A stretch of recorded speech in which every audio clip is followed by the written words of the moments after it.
Cara, até quando você vai conseguir sustentar isso?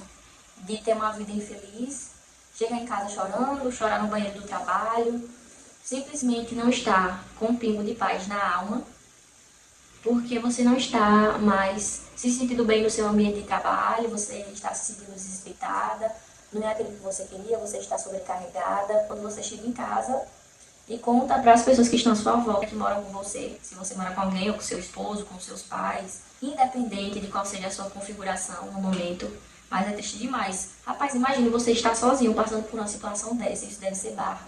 Eu lembro do tempo que eu chegava em casa, o ano era 2023, consegui uma vaga em uma escola pela primeira vez sendo professora titular. E quando eu cheguei nessa escola, as pessoas já começaram a me assustar, falando: nossa, você vai pegar a pior turma, já é meio do ano e as professoras não aguentaram, já tinham saído duas professoras, espero que você aguente. E eu cheguei com medo, mas nessa missão, que eu poderia dar um jeito e resolver aquela situação.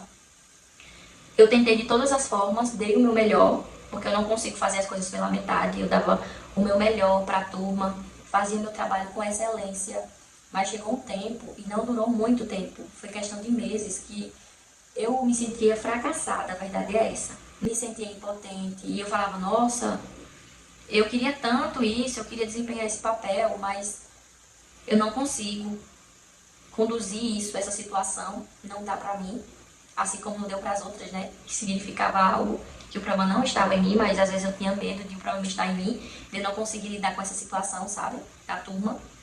E eu lembro que eu chegava contando para Darlan sempre, todos os dias, todos os dias. Sabe quando você sai do seu trabalho e você está com aquela pressão tão grande psicológica que você não tem paz e você chega descontando em todo mundo e contando?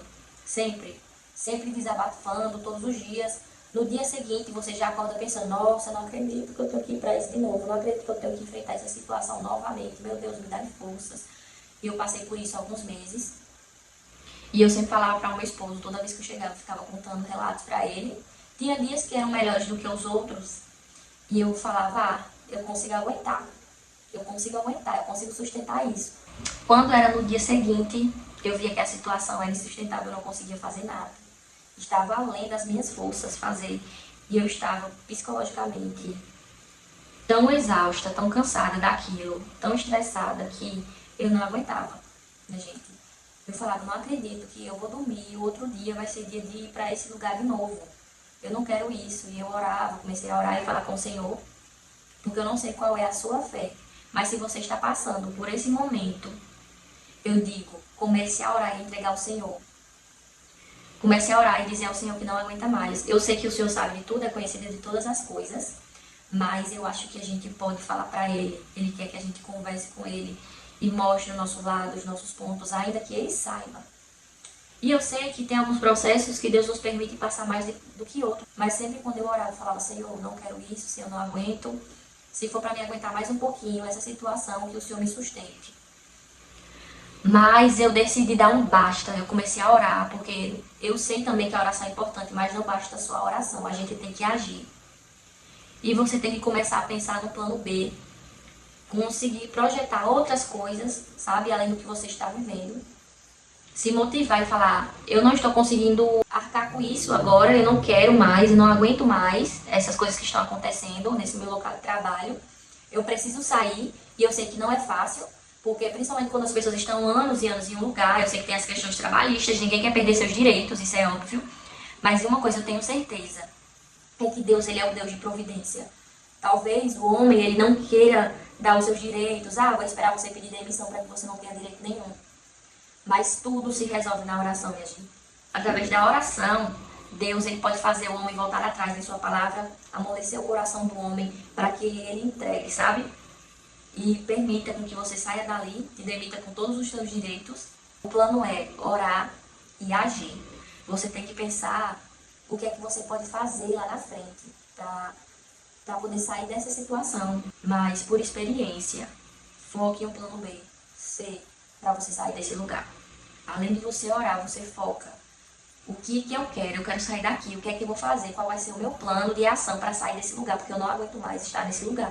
Aí você começa a elaborar esse plano. E sabe o que eu fiz? Depois de alguns meses sem aguentar, aí eu falei para Darlan: quer saber, amor, eu vou pedir para sair. e eu vou voltar a empreender. Na época eu fazia bolos, eu trabalhava com bolos já. Comecei na pandemia com minha irmã. Minha irmã saiu depois de um tempo, porque ela foi trabalhar fixo em uma loja, né, CLT. E eu continuei com os bolos sozinha, mas tinha a questão da faculdade, eu estava fazendo estágio na época, na minha área. E aí eu não conseguia mais conciliar os bolos e eu parei por um tempo. E eu pensei, quer saber? Eu tenho muitos cursos na área dos bolos, eu vou voltar a estudar novamente e vou retomar.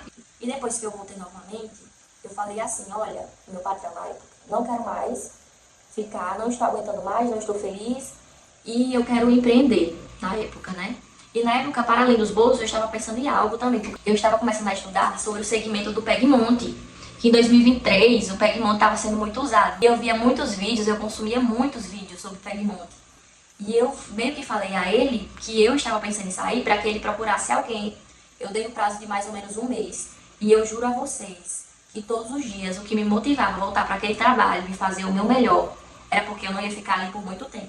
Porque eu ia sair dali. Um mês eu já tinha comprado as minhas coisas do Pegmonte, o que não deu certo, porque eu realmente não coloquei pra frente. Eu voltei mesmo a trabalhar com os bolos, né? Eu tinha muitas encomendas, tive muitas encomendas de salgados, de kit festa. Eu estava muito empolgada, estava muito feliz naquilo ali. E é engraçado que eu sempre falava, eu nunca vou empreender, eu não nasci pra isso. Meu esposo sempre dizia que a vontade dele era empreender, porque ele trabalhou numa época lojas de roupas, né? Minha sogra também era empreendedora, ela também trabalhava com roupa na época. Mas ele sempre disse que ele queria empreender em alguma coisa. E eu falava, não quero empreender, por mais que eu estivesse já nos bolos. E eu gostava de fazer meus bolos. Eu falava, eu tenho medo, eu não nasci pra isso. Eu nasci, na verdade, foi para os estudos mesmo. Pensando eu, que quem não empreende, não estuda, eu estudo tanto hoje. O Oso também estava trabalhando nessa época de CLT. Ele tinha conseguido esse emprego meses antes da gente casar. Trabalhava como guarda de escola, né? Guardinha de escola infantil. E o que acontecia? Como era algo meio político, eles sempre pegavam ele e ficavam remanejando de escolas diferentes. Ele passava um certo tempo em uma escola, depois ele ia para outra e para outra. Ele foi para 3 nesse meio tempo. E acabaram demitindo ele, na verdade.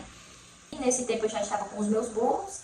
Um certo dia ele olhou para mim e pensou, amor, o que é que você acha da gente vender pastel? Eu falei, pastel? Como assim? Aí ele, sim, pastel. Eu falei, gente, bora. E é muito engraçado que a gente pensava muito pequeno na época, 2013, viu? Que a gente achava que ia fritar o pastel no fogão, a gente ia começar com delivery. E o bom do delivery é isso, né? Que dá essa opção. Mas que a gente ia começar com o nosso fogão de casa, com as coisas que a gente já tinha. Só que aí, de repente, ele foi olhando algumas fritadeiras, alguns tachos de fritar pastel. E ele achou uma pessoa que estava vendendo esse tacho de fritar pastel. Ele falou, vou comprar pra gente esse tacho de pastel pra gente fritar os nossos pastéis. Eu nunca tinha fritado um pastel num tacho na minha vida, não sabia. Bora, amor, pois compra. Ele conseguiu comprar esse de segunda mão, que era um tacho, e veio uma fritadeirinha bem pequenininha também, que a gente tava com ideia de fritar coxinhas, né? Eu já estava fritando as coxinhas para os kit festas, mas eu fritava sempre na frigideira de casa mesmo. Ele comprou tanto o tacho quanto essa fritadeira, que era meio que um kit que a pessoa tinha dado como desconto, e aí ele pegou. A gente não tinha nem escorredor, a gente foi atrás de um escorredor de pastel. Quando a gente chegou nessa loja de escorredores, era mais de 100 reais. A gente, não vamos gastar mais de 100 reais no escorredor de pastel, não temos condições de fazer isso. O que é que a gente fez? Eu tinha ganhado, novíssimo, minha gente, um escorredor de louça. Ele quebrou o meu escorredor de louça todinho e fez pra gente usar como escorredor de pastel. Ou seja, a gente tinha um tacho, uma fritadeira e um sonho. E a gente começou desse jeito. Eu lembro que na época a gente conseguiu um fornecedor de massas, que era um rapaz que a gente sempre gostava muito de comer os pastéis. A gente era fã dos pastéis dele. E meu esposo sabia que ele vendia massas também, revendia, né, para outras pessoas. E a gente começou a pegar massa com ele. Sendo que nesse dia ele chamou a gente pra lá, ó, como Deus é. Ele já conhecia da Rã por ser cliente dele, né, por consumir muitos pastéis dele. Muita gente boa, por sinal. Usado por Deus mesmo, ele nos chamou pra ir lá e dando instruções pra gente de como fazer com os pastéis, que a gente não tinha ideia, noção de como trabalhar com pastel. Foi aí que ele nos ensinou, deu algumas dicas, né? Os meninos estavam lá trabalhando pela manhã e ele estava nos mostrando todo o processo, como fazia pastel, como era o melhor modo de fazer. E a gente ainda saiu lá com os kitzinhos que ele nos deu, viu? Com aqueles kitzinhos de colocar pastel no guardanapo. E a gente saiu dali muito feliz, deu até uma bag pra gente, prestou uma bag, se eu não me engano, foi. E assim a gente começou, minha gente, com a cara e com a coragem, a gente começou a divulgar. nas redes sociais, a gente começou a divulgar no Instagram, né? E consequentemente no Facebook também. E dizemos, dia da inauguração, vai ser em outubro de 2026. Minha gente, Deus fez o mover e nossos amigos também deram uma força. A gente ficou com medo de não ter ninguém, não ter cliente pra gente. Mas no dia, a gente vendeu tanto pastel. Foi a primeira vez que eu estava usando tacho na minha vida. E dava também pra fritar pastel. Primeira vez que eu estava fechando pastéis na minha vida. Eu estava vendo alguns vídeos, né, já de como fechar. A gente comprou também os coisinhas pra fechar. Bem simples na época pra fechar os pastéis. E a gente foi treinando. E nesse dia saiu tanto pastel no dia da nossa inauguração. E todo mundo amou os nossos pastéis. E aí nós começamos. Sempre divulgando, sempre divulgando. Claro que no início sempre tem dias ruins, dias fracos. Mas até que chegou um momento que não dava conta, só eu e ele. Nós chamamos as nossas primas. Eu tenho 2 primas que são gêmeas, maravilhosas, que nos ajudam até hoje quando a gente precisa. Começaram com a gente também, os pastéis. E a gente colocando no Instagram, e a gente nem divulgava muito, viu? Eu acho que era o meu erro que me impediu de crescer ainda mais nos pastéis, foi isso. Enfim, a história é longa até a gente chegar na hamburgueria que nós temos hoje. Eu quero encerrar dizendo o que com esse vídeo? É que não seja infeliz onde você está. Não ache normal estar infeliz por muito tempo, sabe? Peça a direção de Deus. Ore ao Senhor e comece a estudar. Que a vontade de empreender agora. Pequeno mesmo. Com lanche, com bolos de encomenda. No começo não vai ser fácil. Vai ser tudo difícil. Vai ser tudo desafiador. A verdade é que você vai ter vontade de desistir várias vezes. Mas se você estudar e seguir um plano, você consegue. Graças a Deus que com as redes sociais hoje, com o Instagram, nós temos um meio de comunicação com as pessoas, né? Mais fácil. A gente consegue divulgar o nosso trabalho alcança muitas pessoas. Basta somente a gente divulgar o nosso trabalho nas redes sociais, no WhatsApp para os nossos amigos, familiares, e pedir forças das pessoas para ir compartilhando. Mas não tenha medo. Se você quer empreender no ramo da alimentação, eu digo a você, ore ao Senhor e vá. Vá com pouco, vá pequeno, vá com pouco investimento, mas vá. Não se permita ficar nesse mesmo lugar. Não se permita ficar infeliz por mais tempo.